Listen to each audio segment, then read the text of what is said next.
séance animée pour le CAC 40. L'indice tentait de rebondir sans conviction dans la matinée avant de passer dans le rouge à la mi-journée, puis de rebondir avec la réunion de la BCE, une banque centrale européenne qui, sans modifier sa politique monétaire, a dit qu'elle se tenait prête à agir en décembre. L'espoir de nouvelles mesures de soutien a donc redonné un peu d'enthousiasme au CAC 40. Bon, pas trop quand même, puisque l'indice finit sur un repli symbolique de 0,03% vers les 4570 points.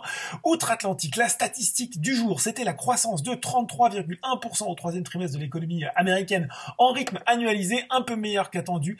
Et c'est une journée de résultats du côté des GAFA, alors que notamment Alphabet et Facebook dévoileront leurs résultats trimestriels ce soir après la clôture. Le Nasdaq grimpe d'ailleurs de 1,3% à 17h45 et le Dow Jones de 0,27%. Allez, retour à Paris sur les valeurs. Et là aussi, beaucoup de résultats trimestriels. On commence avec le plein d'audience pour TF1. Le groupe a fait état hier soir d'une hausse de 7,5% de ses revenus publicitaires au troisième trimestre, un peu plus de 346 millions d'euros, un résultat opérationnel qui lui a presque triplé sur la période pour atteindre quasiment 58 millions d'euros. Odo BHF a réitéré son conseil à l'achat sur TF1 avec un objectif de cours relevé de 7,50 € à 7,70 €. Résultat apprécié également pour Orange.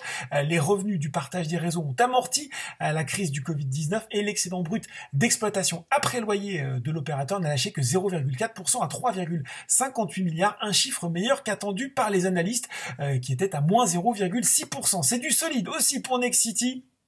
Un chiffre d'affaires à 9 mois qui ne se replie que de 2% grâce à une belle performance au troisième trimestre, plus 6%, un peu plus d'1 milliard d'euros. Un promoteur qui a par ailleurs rassuré sur ses perspectives, tablant sur une hausse de 10% de son chiffre d'affaires en 2021 pour une marge opérationnelle courante d'au moins 7%. Enfin, Worldline a convaincu aussi au T3 et table désormais notamment sur une stabilité de sa marge brute opérationnelle en 2020 à environ 25% à périmètre et taux de change constant. Du côté des baisses, c'est Albioma qui manquait de tonus après une activité en recul de 6% au troisième trimestre. Le producteur d'énergie renouvelable vise désormais un excédent brut d'exploitation 2020 dans le bas de sa fourchette comprise entre 200 et 210 millions d'euros. Idem pour le résultat net part du groupe qui devait être donc dans le bas de la fourchette, cette fois-ci entre 48 et 54 millions.